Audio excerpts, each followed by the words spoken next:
Okay guys, next step was we're going to put a set of handles on this knife.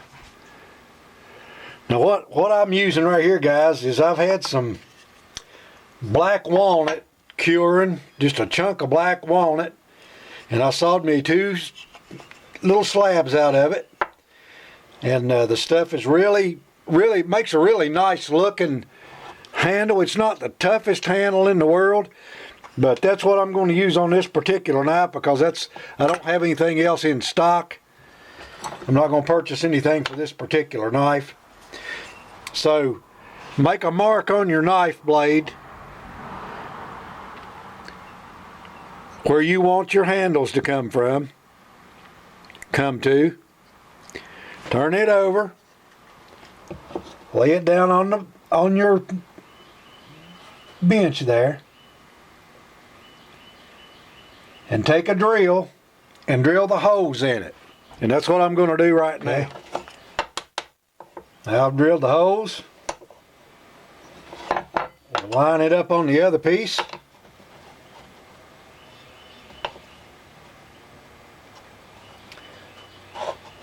And drill them right in there the very same way. Okay, now we'll measure, guys, for the pin stock. Make sure that they line up in your hose all the way through. And come out, that's good. So, what I normally do, guys, is I will take and come just a little bit above that mark right there, and I'll snip him off, leaving just a little bit to stick up on each side.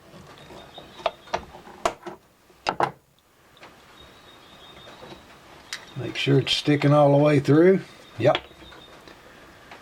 Okay, do the same thing in this hole. Stick it all the way through.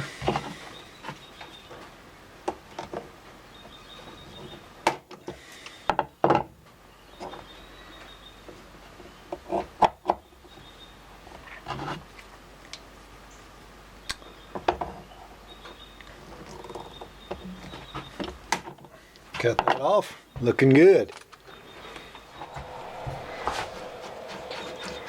Now we'll mix the epoxy together. And I always go for more than I think I'm going to need because I don't want to have to remix any.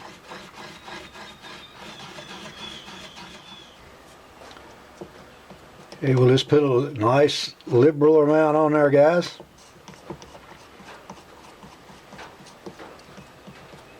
Make sure that you've sanded all the oils and degreased that part of your handle or that part of your knife blade. Okay. Now you'll notice I've got tape. This here is just aluminum tape, guys. I've got wrapped right around that right there. Let's see if we can find the first hole in this thing. You should be able to. Yep, there we go. There's the first one. And here comes the second one. Right there.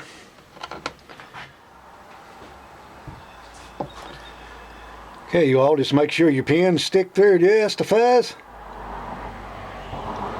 on each side.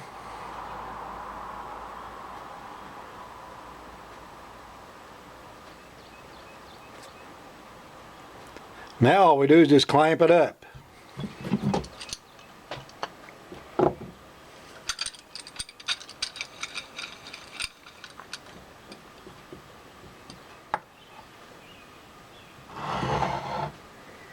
Alright guys, all we got to do now is let that epoxy set up. When the epoxy sets up, we'll start finishing that knife handle off. Alright you guys, I'd say that's stuck pretty good. Yep. Alrighty then.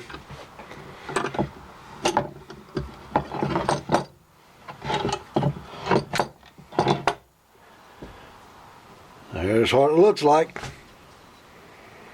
Now we got to take and work all that wood down. First thing we're going to do is we're going to grind these rivets down smooth so we don't get cut on them.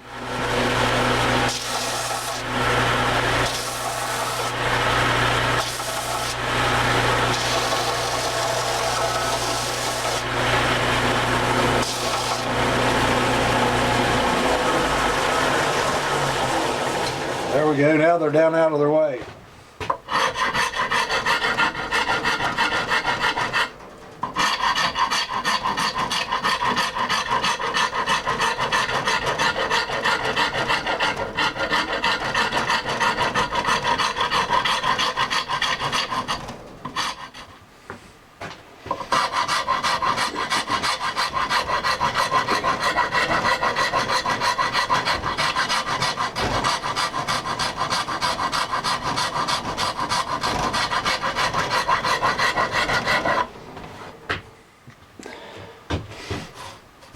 Looking pretty good.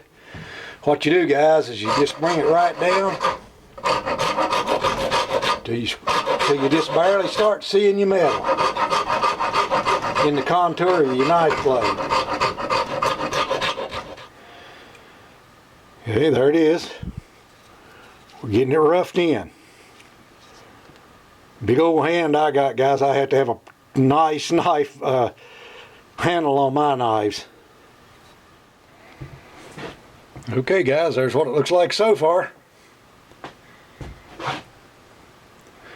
And here's where your personal preferences come into play, guys. Make sure that knife fits your hand because you're the one that's going to be using it. Just grind it right down to the metal on your contour all the way around. And then round over the edges, which I'm getting ready to do right now.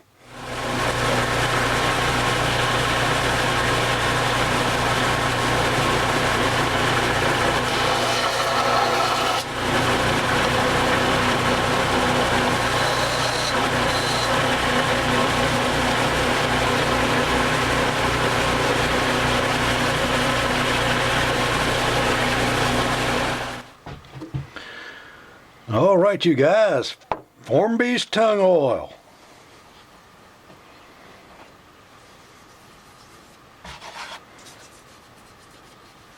One of the best finishes I've found for wood over the years.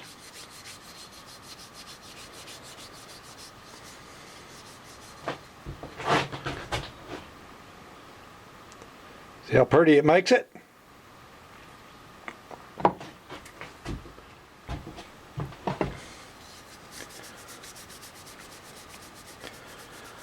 Tung oil, you guys, is a hand polished finish.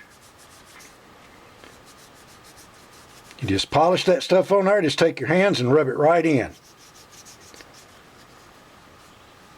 Now, right now, guys, if you were going to make some more designs in your piece of wood handle here, your handle, put more little decorative pins or anything else in it, do so now before you put all of your finish on there.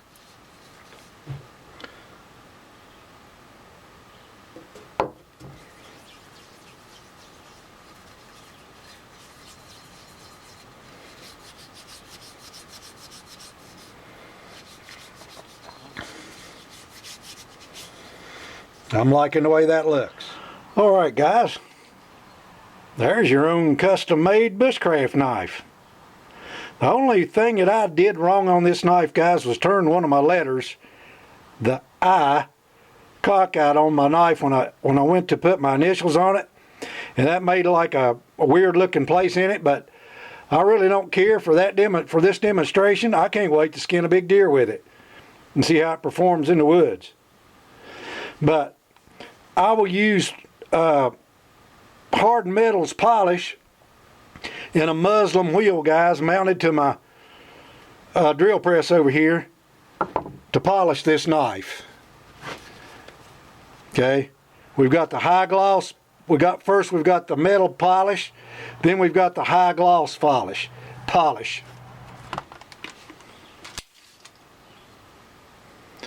Okay, you guys, Personal preference. Make it the way you want it. Don't let anybody tell you how your knife should be, guys. But I'm going to tell you how big mine turned out to be. It's 8 inches long, 1.25 inches wide all the way through the tang, 1.25 inch blade.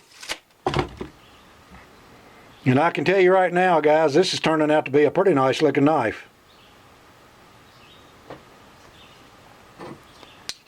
And I'm just now putting that glass finished edge on it right there. One of the reasons, guys, that I like a shorter knife, that blade right there, guys, is about 3.5 inches long. When you're field dressing deer, you don't need a big knife to do it with. You've heard me say that 1,000 times. Another thing is, when you're fleshing a deer skin in the woods, if you're out there forever and you're out there doing work with a big long knife like that one right there, it's harder to do. This knife right here, I can flesh a deer skin in just a little bit of no time with that little old short blade right there.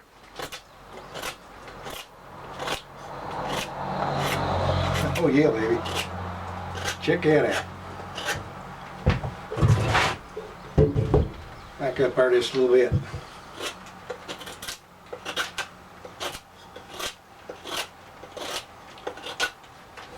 Guys, in less than 2 days you can make yourself your own personal bushcraft knife.